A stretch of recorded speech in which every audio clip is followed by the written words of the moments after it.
Assalamualaikum warahmatullahi wabarakatuh. Berjumpa lagi dalam pembelajaran biologi bersama Dwi Erlina Sari.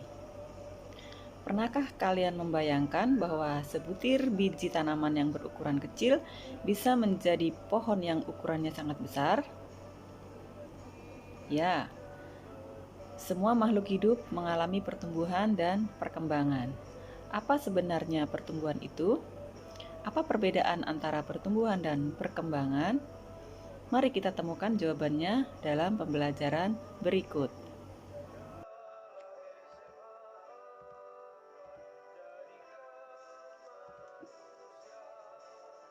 Pada pembelajaran kali ini, kita akan mempelajari tentang pertumbuhan dan perkembangan pada tumbuhan.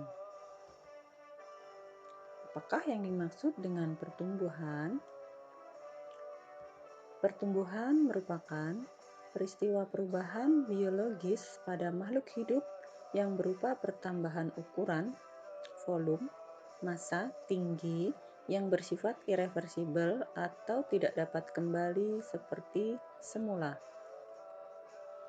Perkembangan merupakan proses menuju tingkat kedewasaan atau pematangan pada masing-masing individu. Tidak dapat diukur tetapi dapat diamati. Perkembangan ini ditandai dengan munculnya bunga. Jadi, pertumbuhan dan perkembangan merupakan dua proses yang berjalan secara simultan atau bersamaan. Apakah perbedaan antara pertumbuhan dan perkembangan?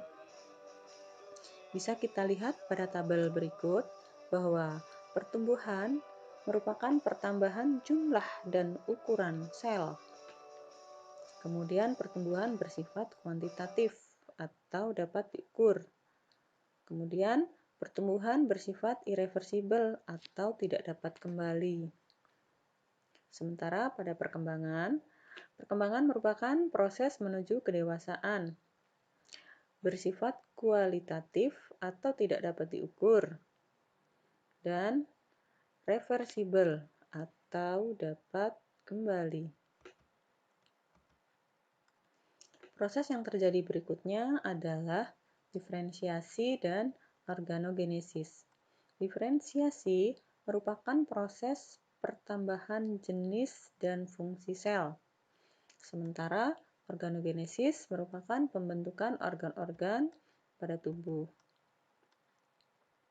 Perkecambahan merupakan tumbuhnya embrio yang terdapat dalam sebutir biji. Embrio tersebut akan tumbuh menjadi tumbuhan kecil yang lambat laun akan tumbuh makin besar menjadi tumbuhan dewasa yang lengkap. Bagaimana terjadinya proses perkecambahan? Proses perkecambahan dapat terjadi melalui proses fisika, yaitu ketika biji menyerap air atau disebut dengan imbibisi akibat dari potensial air yang rendah pada biji yang kering. Yang kedua adalah proses kimia. Dengan masuknya air, biji akan mengembang dan kulit biji akan pecah. Air yang masuk akan mengaktifkan embrio untuk melepaskan hormon giberelin. Hormon ini mendorong aleuron untuk mensintesis dan mengeluarkan enzim. Enzim akan menghidrolisis cadangan makanan yang terdapat dalam kotiledon dan endosperm. Selanjutnya, gula dan zat-zat lain diserap endoplasma oleh kotiledon selama pertumbuhan embrio menjadi bibit tanaman. Biji dapat berkecambah karena memiliki embrio. Bagian-bagian embrio terdiri dari akar lembaga atau radikula, daun lembaga atau kotiledon, dan batang lembaga atau cauliculus. Akar lembaga atau radikula akan tumbuh menjadi akar, akan tumbuh menembus kulit biji. Pada tumbuhan gramine diselubungi oleh sarung akar lembaga atau disebut dengan koleoriza. Daun lembaga merupakan daun pertama dan memiliki fungsi tempat penimbunan makanan untuk fotosintesis, alat pengisap makanan untuk embrio. Batang lembaga. Batang lembaga terdiri dari epikotil atau ruas batang di atas daun lembaga. Akan tumbuh menjadi batang. Kemudian hipokotil atau ruas batang di bawah daun lembaga akan tumbuh menjadi akar. Macam perkecambahan. Yang pertama adalah epigel.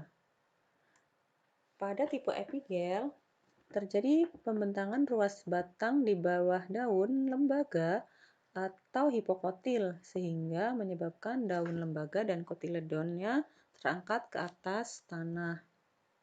Yang kedua adalah tipe hipogel. Tipe hipogel terjadi pembentangan ruas batang teratas epikotil sehingga daun lembaga ikut tertarik ke atas tanah, tetapi kotiledonnya tetap berada di dalam tanah. Seperti tampak pada gambar berikut. Di sini, pada tipe epigel, kotiledonnya terangkat ke atas permukaan tanah. Sementara pada tipe hipogel, kotiledonnya terletak di bawah permukaan tanah. Jadi, hipo itu artinya di bawah, epi artinya di atas.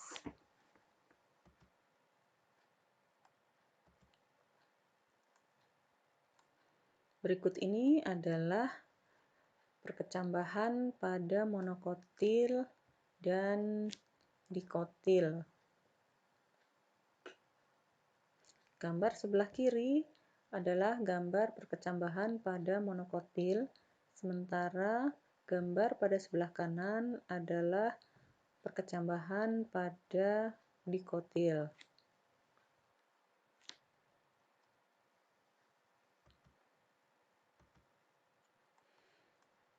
Pertumbuhan primer terjadi pada ujung akar, ujung batang. Pertumbuhan sekunder atau aktivitas kambium dan hanya terjadi pada gimnosperme dan dikotil. Pertumbuhan akar.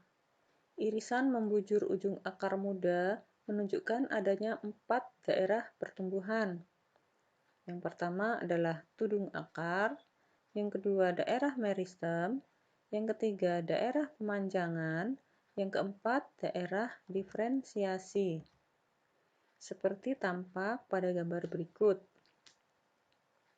Di sini, tudung akar, kemudian ada epidermis, protoksilem, rambut akar, kemudian di sini ada endodermis, metasilem, di sini ada korteks. Nah, ini adalah daerah-daerah ya.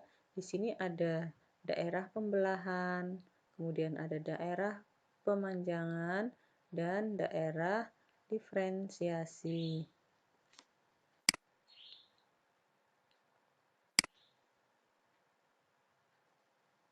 Pertumbuhan dan perkembangan pada batang. Pada batang dikotil terjadi pertumbuhan sekunder, yaitu pada kambium.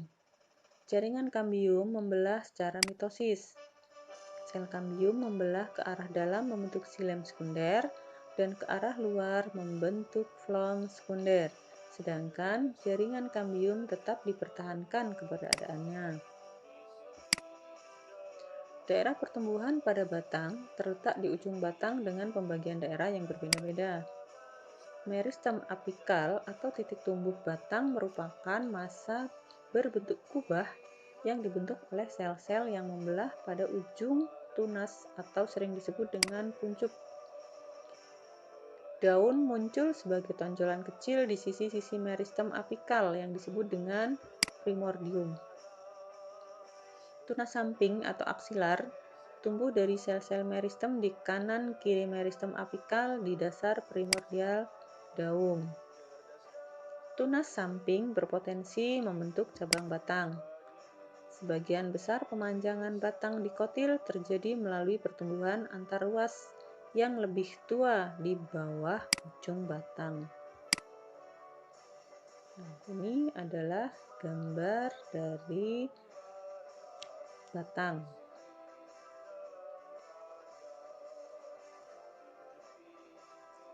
Ada kulit kayu. Ini bagian ini adalah kulit kayu. Di sini ada gabus, di sini kambium gabus merupakan periderm. Kemudian di sini ada kambium vaskuler.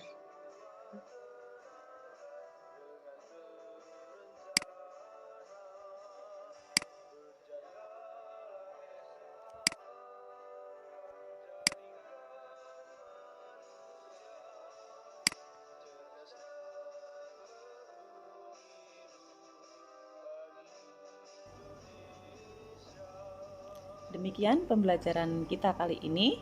Sampai bertemu lagi dalam pembelajaran yang akan datang. Wassalamualaikum warahmatullahi wabarakatuh.